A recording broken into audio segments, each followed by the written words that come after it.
First story is titled, Update. Am I the a-hole for asking my dad if he missed my birthday party to be with his other family? Original story. My parents divorced 3 years ago because my dad had an affair and the lady got pregnant, and he left us to be with her and a kid.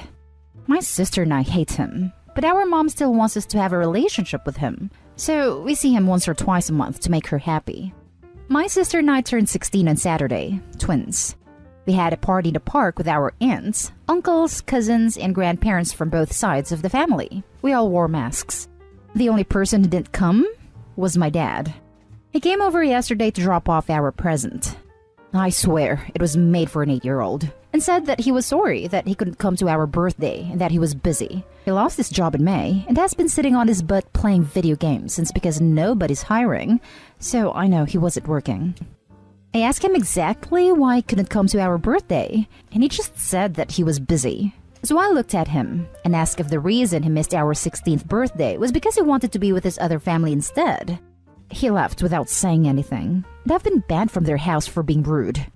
Am I the a-hole for asking my dad if he missed my sister's birthday because he'd rather be with his other family? Edit. He hates it when we call them his other family because he wants us to think of them as our family. He even tried for a while to get us to call his new wife Mom. Now for the top comments before reading the update. Not the a-hole. Adults hate to be faced to the truth, especially if our children are the culprit. At least you are no longer expected to see your dad anymore. Info. Not the a-hole either way, but did he call? Say anything like, oops, sorry for missing today. I'll swing by tomorrow. No. I always hate it when parents act like this. You expected nothing and still got disappointed. Not the a-hole. You ask a difficult question and deadbeat daddy didn't like it. Sorry your dad sucks, OP. He does suck, but at least now that she's banned, she cannot be forced to go and see this loser. This is a win-win, OP. You got to call him out for being a deadbeat, and you can't be forced to see him anymore. Well done, you. And happy birthday to you and your sister. And now for the update. The visits with my dad had stopped. Instead, we spent those weekends with our grandparents, which is way better. My sister and I returned the dresses. My sister bought a jacket that she liked, and I got shoes and makeup. When my dad found out that my sister and I weren't visiting anymore, he got mad. He said he didn't mean it when he said I was banned, and I need to have a relationship with my brother and sister. Yes, this was how my dad decided to announce that his wife is pregnant. He also thought that would be the right time to tell us that our sister would need our room, so when we visit, we'd take the couch. He also wanted 50-50 custody. When our mom heard that he's giving away our room and wants to go to court for more custody, she lost it. She screamed at him about how irresponsible and selfish he is, and told him that he'd be left out of court if he tried to get custody without us even having a bedroom there. I think he still tried to go to court, but my sister and I don't like him and don't want to stay there anymore, and we don't have a room, so there's pretty much zero chance we're gonna have to stay there. Also, my mom introduced me and my sister to her boyfriend the other day, and he seems great. He really wants to get to know me and my sister individually, something my dad didn't even care to do, and he's so nice to us and my mom. They're talking about him moving in a few months. So, even though my dad's a jerk, I guess the story still has a happy ending. Edit. I just looked it up, and we're in a state where there's no guarantee they'll take what we say into account, and you legally can't refuse visitation. Glad there's some happy ending there, and he would be laughed out of court. Why force a 16-year-old to share a room with a 2 to 3-year-old? No judge would be happy with that. Plus, you and your sister are 16. You can decide your own custody.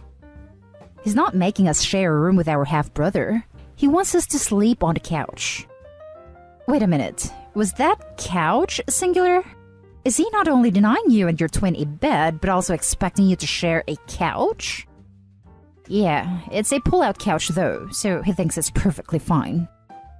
I hate to be that guy, but it's likely that your dad is asking for 50-50 custody at this late date to avoid paying child support. Or so he and his wife can have free babysitters. God, your dad sounds like the most embarrassing idiot ever. He doesn't even work and sits around playing video games all day, and that other woman desperately wanted to nab him? Good riddance. I'm so glad things worked out for the better for you guys and your mom.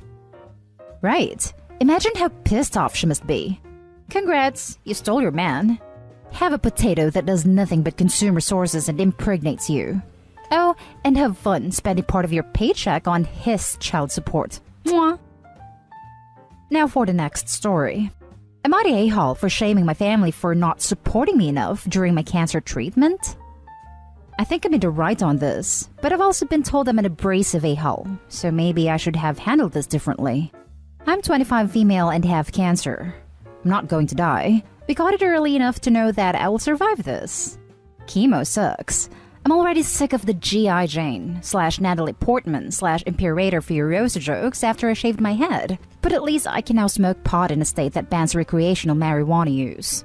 The other night, I got phone calls from my sister and my cousin letting me know that our aunt, who is the most overzealous, narcissistic, self-absorbed woman we know, was planning on having the whole family show their support for my cancer diagnosis by getting everyone to shave their heads.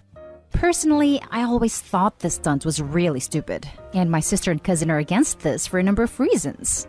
My sister is a flight attendant and just got off furlough, so she doesn't want to jeopardize her job by showing up to work with a shaved head when her airline has a very strict dress code.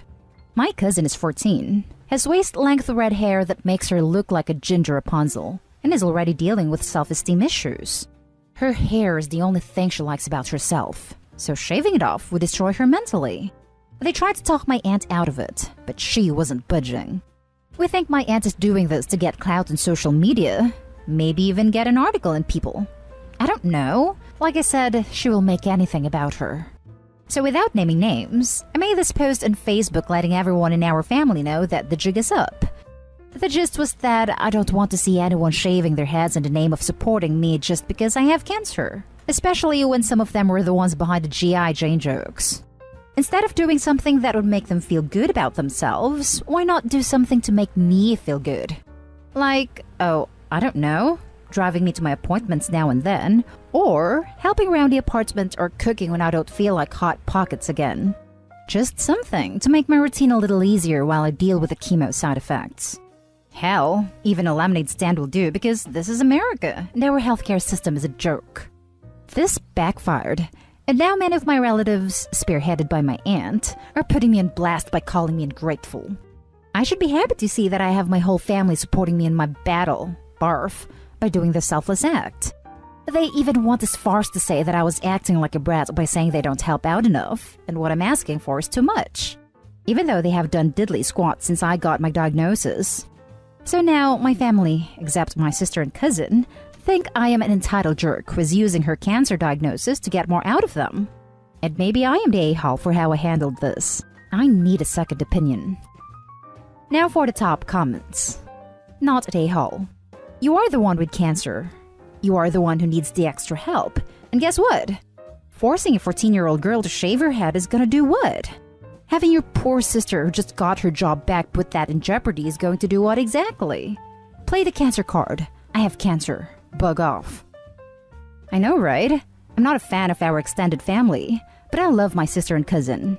I would be furious if their lives got screwed because of me. My sister's career is everything to her, and our cousin is just the sweetest little cinnabon. I am quite protective of her.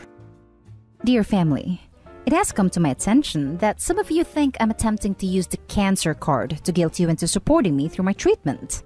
Nothing could be further from the truth. Help or don't help. I care very little at this point. What I do care about is that a couple of my relatives are being pressured into shaving their heads against their will by a certain someone, risking their careers as well as their self-esteem. I cannot stress enough that I am totally against this pointless virtue signaling, and will call said person out full blast on every social media outlet I have should any of you be forced to go bald against your will.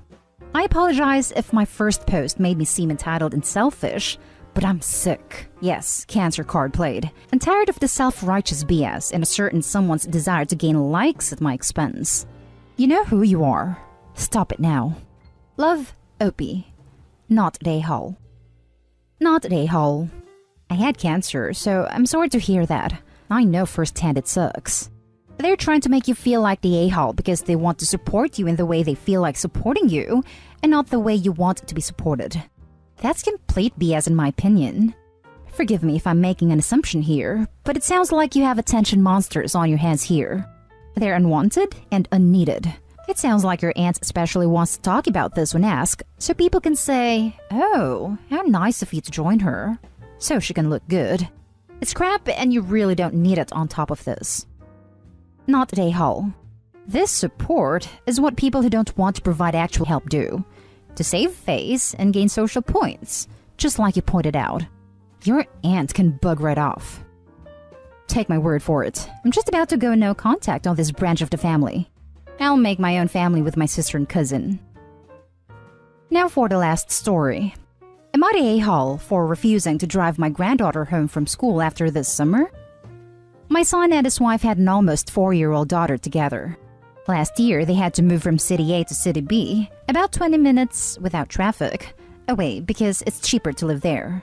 My son still works in City A, and therefore they chose to keep their daughter at her daycare because he had to come here anyway for work every morning.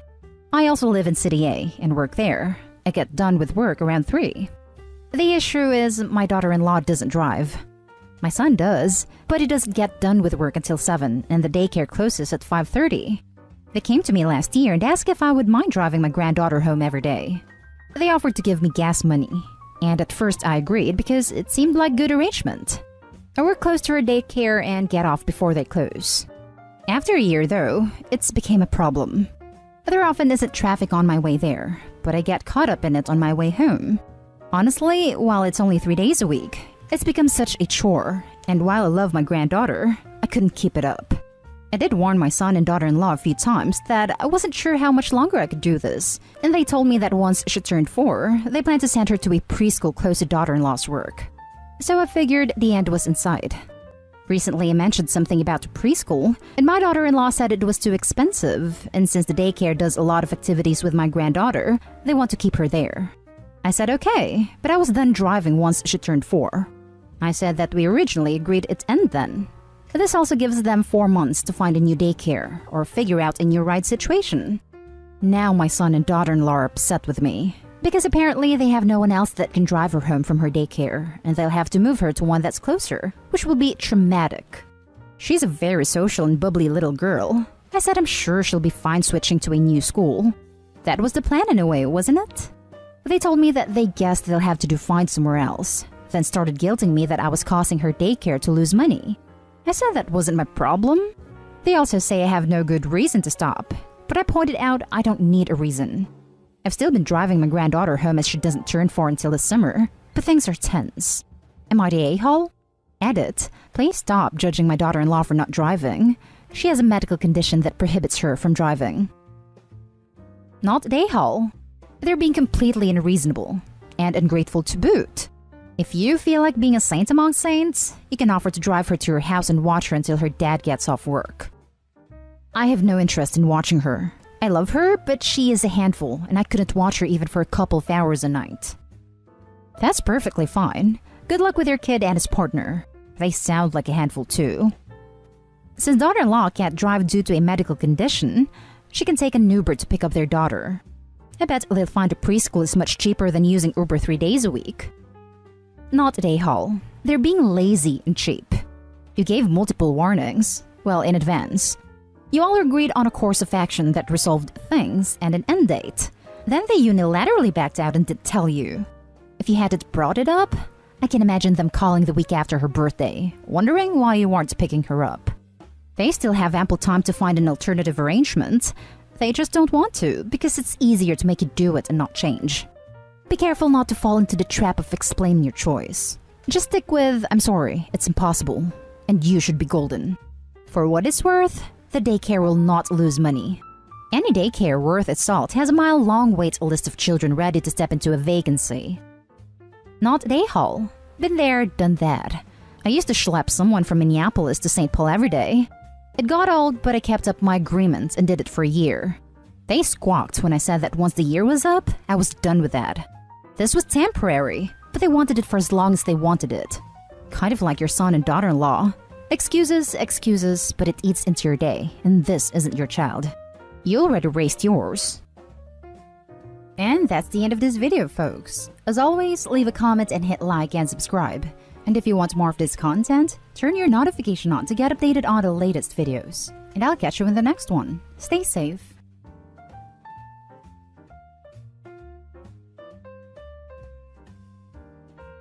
Would I be the a-hole if I ignored my parents' olive branch after the traumatic birth of my babies? My husband, 38 male, and I, 30 female, have been together for 12 years, married for 7. I had a strained relationship with my parents, late 60s, prior to meeting my husband, due to my mother's behavior and my father's lack of action against it. Some examples for context: my father went away for work for about 6 months when I was 8. My mother didn't do any of the motherly duties and relied on me to care for my younger siblings. Aside from taking us to school, she didn't help with homework, cook dinner, or wash our clothes. My dad did all this before he went away. At 8, I was making sandwiches for my siblings while my mom read her book in the bath. I would put them to bed and make sure they had clean clothes, as we were being picked on for being the dirty kids. We went no contact about 11 years ago, when I became seriously unwell, 2 weeks in intensive care, followed by a further 5 weeks in hospital. And my parents didn't contact me once. They knew as my now husband had called them. They didn't visit, call, or text, but posted on social media about how devastated they were with the situation, acting like the most caring parents in the world. When my husband and I got engaged, we sent invitations to our wedding to them, with no response. They didn't attend. My husband reached out to my father shortly after we got married when I found out I was expecting. The response was lackluster, along the lines of, "I hope you're both happy," but nothing more. No contact after that, nor when we had our second child. Recently, we had a very traumatic pregnancy and birth, with my babies arriving 3 months early with major complications. 2 weeks after the birth, I received contact from my parents in the form of a Facebook request and a message saying, "Long time no speak," which I have not responded to. We speak to numerous members of the family, so I imagine they have heard what's happened. I don't know what to do. I don't understand why they would reach out now when I've had many major life events in the interim: wedding, birth of first and second child, graduating university, etc. I can only imagine it's similar to when I was in hospital, and all about attention or what they can say on social media. I don't trust their motives at all. My husband and I are at odds over this, though. He believes they may have realized the error of their ways and are trying to make amends. It's causing arguments because he thinks I should accept the friend request and what he perceives as an olive branch. I genuinely don't know what to do. Would I be the a-hole if I block them and remain no contact, knowing this will probably be it until they die? Now for the top comments before reading the update. First of all, you are a great human being for picking up motherly duties at such a young age. Second, you've got a great husband who is with you through good and bad. Now, coming to the question, the story misses a lot of details. Was your father only out for work for the 6 months you mentioned, or was he out frequently? Does he do all the house chores when he is home, or do you kids help too? What does your mother do when your father is at home? Did you tell your father about your mother's behavior? When did you and your siblings move out? Are your parents still married? Despite all this, not the a-hole. There is a motive behind the reach out. They have some inconvenience in life and need your help, so they're trying to butter you up. Or they're trying to play the empathetic parent and appear to support their daughter during her struggles in front of the world and relatives, so they can say things like, "I was there for you when you had a rough pregnancy." Whatever their intentions are, accepting that friend request brings no good. Now that you are recovering from a traumatic experience, you don't need any more stress that brings back bad memories. You're right, it does gloss over a lot of details. Thought I'd pinpoint some biggies without boring everyone. After my father came back, he was working 45 plus hours of shift work a week, so he wasn't around much. But when he was, he did look after us. I spoke to him about what happened when he was away, and he roped in my late grandparents for the days he was on shift after school. This ended when I was 11 and my grandmother died. My siblings moved out as soon as they could. My youngest pretty much moved in with friends at 15, and the other left for university. We don't speak about our parents as they're still in touch, but low contact as far as I'm aware. My parents are still married.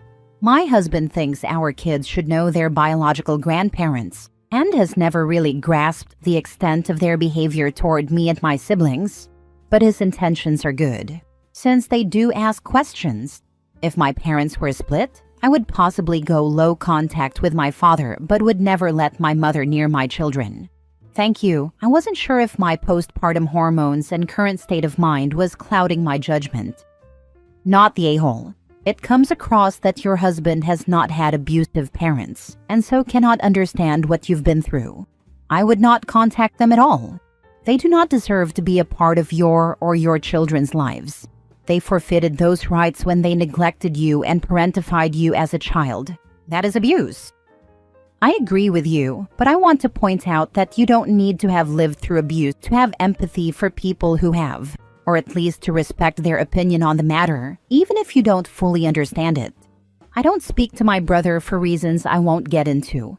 My husband has never even hinted that I should accept his attempts to make amends because, even though he can't wrap his head around not being close to your siblings, he respects my experience and my decisions. I agree. It has been a discussion point between my husband and me on several occasions. He cannot fathom not having a relationship with your parents. In his words, he doesn't want me to live with regrets. His intentions are good. He's just not the most emotionally intelligent person sometimes. After he reached out when I was expecting, I wasn't aware, and he told me what happened when I got upset about the situation. He has never done anything like that again. He just feels like this is a last chance saloon and that I'll regret it if we never speak again. I do know, however, that he will not speak to them unless that's what I want. Edit. Hi all. Thank you for all your comments so far. With regard to my husband's age, yes, he's 7 years older than me. We got together when I was nearly 19, and he had just turned 26. There was no grooming or any other perverted situation surrounding us. He does take on a bit of a parental figure at times, and this is something we have been working on for 8 years with the help of a therapist. For more context, my husband isn't keen for me to reconnect with my mother. His intentions are toward my dad. He agrees our children should never have any contact with my mother, nor would he ever push for us to speak. His view is that my dad is a victim as much as I am, that he's trapped in an abusive relationship. To some extent, I agree, which is where my indecision comes from. If my parents divorced and went no contact with each other, I would probably look to reconnect with my father on a low-contact basis without the children involved. I will show my husband the responses when he gets back from work. For those who asked about the babies, they're still in NICU, and more than likely will be for the next couple of months. They're doing well, all things considered, and are stable now. Thanks for taking the time to read and respond. Now for the update. So, I did what many of you suggested and sat down and showed my husband this post and all the responses. It opened up a conversation about my past, which for the most part I've been fairly guarded about. It upsets me, and like in this post, he knew the highlights, but I never really liked delving too deep as it upset me. I've always tried to avoid sitting in my feelings as it gets me nowhere, so my husband has never fully known the extent of what we went through as kids. He has promised again that he will never contact them, and for those who suggested it, he was not in contact with them prior to this. And that should they reach out to him, he will not respond unless that's what I want. He has accepted he was wrong in his views, and apologized to me profusely for pushing me on this. But these responses have opened my eyes, and his, to the fact that my father was complicit in our upbringing, something which will be taken away and discussed with my therapist. For those of you who offered support and kind words, thank you. For those who have thrown ridiculous insinuations about my husband, piss off with your perfect lives. I've deleted the message and blocked them, and will be continuing. No contact and doubt I will ever revisit that scenario. For now, we will be focusing on supporting each other during our NICU stage and in the hopefully near future, our completed family all together at home. Next story. Am I the a-hole for not forcing my son to interact with his sister, even when she's in dire condition? If you had told me my family would become like this, I wouldn't have believed you. I have 3 kids, Kenny, Leon, and Sandra. Right now, Kenny practically ignores the existence of his sister. It all started about 5 years ago. Sandra was married to Kenny's best friend, Robert. They had a marriage most people would consider amazing. They traveled the world, had good careers, and genuinely loved each other. It was like that until Robert got into an accident and lost mobility in his lower body. It was tragic. He became very depressed, and their marriage didn't survive. The main reason? My daughter had an affair about a year after the accident, and Robert was heartbroken. I was so disappointed in her, but Kenny was furious with her and, after their divorce, stopped talking to her entirely. It's been like that ever since. He doesn't care about her, didn't go to her second wedding, and hasn't met her kids. He's just stuck with Leon and me. His relationship with his dad has also gone downhill because of his choice to ignore and cut her off. I never forced him to do anything outside of his comfort zone. I cherish my relationship with him, and frankly, it's not like he's harassing her about the past. He just doesn't want her around him. Anyway, Sandra's health has been declining after her last child, and she's been stuck in the hospital longer than we anticipated. Hopefully she gets better. During this time, she's expressed how much she wants Kenny near her, and how much she misses him. She wants him to meet his nephew. I let her vent and cry since she's going through a lot, both emotionally and physically, but I don't try to force Kenny to come here. He knows her condition and hasn't visited, so I thought it was clear he didn't want to see her. Well, my husband doesn't agree and has started pressuring him to see his sister, calling him heartless and cruel for doing this to her. Kenny blocked him and hasn't spoken or responded. Now my husband has been telling me I need to talk some sense into Kenny, but I don't want to. I know it might put a strain on our relationship, and I don't want that. My daughter has people around her, me, her husband, kids, my husband, and Leon. So it's not like she's alone. My husband is angry with me and has been avoiding me, which makes me feel like I might be the a-hole. Now for the comments. Not the a-hole. I applaud you for not getting in the middle of their relationship. It's Kenny's decision to either be in or out of his sister's life. I'm sorry that she's doing poorly at the moment, but she fooled around and found out. And since Kenny isn't trying to sabotage anyone else's relationship with his sister, I don't think he's an a-hole either. On the other hand, your husband is an a-hole because he's trying to force the issue. Good luck, and I hope your daughter recovers. Also, does husband think OP can change what choice Kenny makes? Or is it a bit of a hurt ego and wanting to sabotage OP's relationship with Kenny, like how he messed up his own? Can't be the bad parent if both do the same thing. She chose to cheat. Kenny chooses not to be there for her like she wasn't there for his friend. There is no good outcome for you advocating for your daughter. Kenny has shown his determination to ignore her. Your interceding on her behalf will only drive him away from you too. Even if you think he's being too harsh, you cannot insist on policing his feelings. Not the a-hole. She chose to cheat. Kenny chooses not to be there for her. Oh no, if it isn't the consequences of my own actions.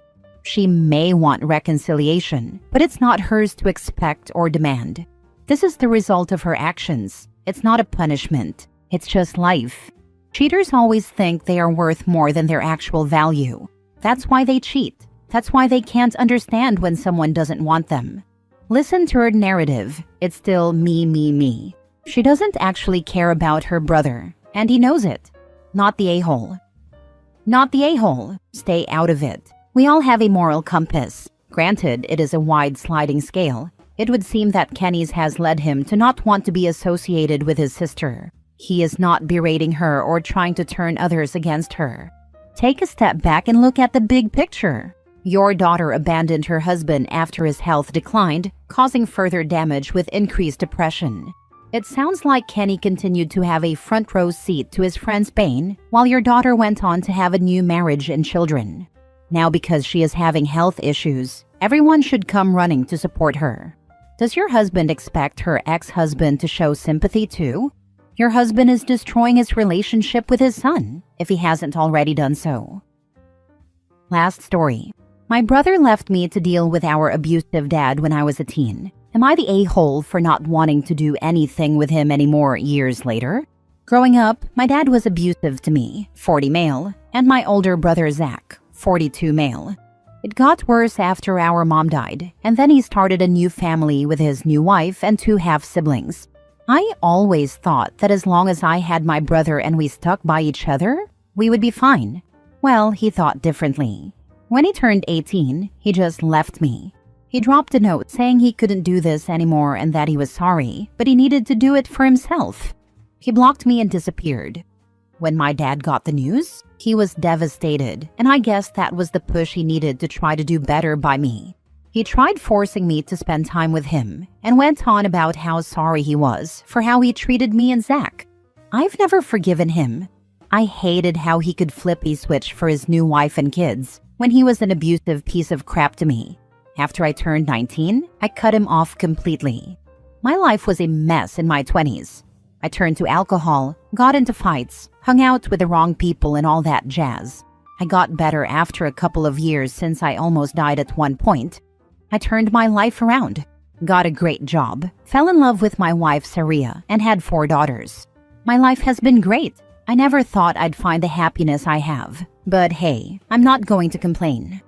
I'm not active on social media, but my wife is, and she posts a lot about us. Through that, I ended up getting a message from someone claiming to be Zach. I checked the profile and it was him. He's married to another man, has 1 kid, and seems to be doing well. He sent a long message saying how much he missed me and how guilty he felt for leaving me like that. He mentioned that he and our dad have reconnected and just want me back in his life now. He said he saw a picture of my wife and kids and wished he could meet them. I'll be honest, I felt angry reading that. The moment I get my life together, he wants to come back and act like a family? I blocked him and thought that was the end of it. He contacted me 3 more times, and I've blocked him each time. The reason I'm here is because of my father-in-law. He and my wife had a hard relationship, but they've reconciled. I told him what's happening, and he just said to give Zach a chance since I might regret it. So, Reddit, am I the a-hole? No a-holes here. I understand that your brother had to leave. He did what he had to do, just as you have too. It's hard being left behind when you need someone, even if you understand why. He did also wait 20 years to get in contact with you. That part I'm not sure about. I don't think he's an a-hole, but I do find it strange that there is a 2-year age difference. But he kept you blocked and did not have any line open or try to reconnect in the 20 years? Either way, you got your life together. You're happy where you are. If you don't want to reconnect, there's nothing wrong with that. I would ask you to sit down and think through it all with a level head and see where you're at and if you would ever want a relationship with him again. Ultimately, you're not the a-hole either way. My situation isn't exactly the same, but I would be closest to the older sibling in your story. I would have reached out to you hoping to reconcile. When you blocked me the first time, I would have my answer and respected your decision. You don't owe your brother anything. He knows what he did. The other question about him protecting himself is a separate issue. He knows what he did to you, and he has no right to beg or hassle or demand forgiveness from you. Not the a-hole. You're not ready, so don't force yourself to do it. Tell your wife and father-in-law to respect your decision. Time heals all wounds, but sometimes they heal after the other party has left this world. Only you can decide if you can bear that thought. There's no right or wrong answer to it. Forgiveness is a part of healing, but healing can be a long and painful process. I've been in a similar situation as OP, but eventually decided I didn't want to live with hatred toward anyone in my family, despite having the right to be angry with most of them. Eventually, I opened the door and found that my family member genuinely tried to make positive changes in their life. If your family members haven't changed or haven't asked for forgiveness, I can understand still blocking them out. It's a two-way street. It can't be just one side wanting to heal and change. It has to come from both sides to work. Best of luck, OP.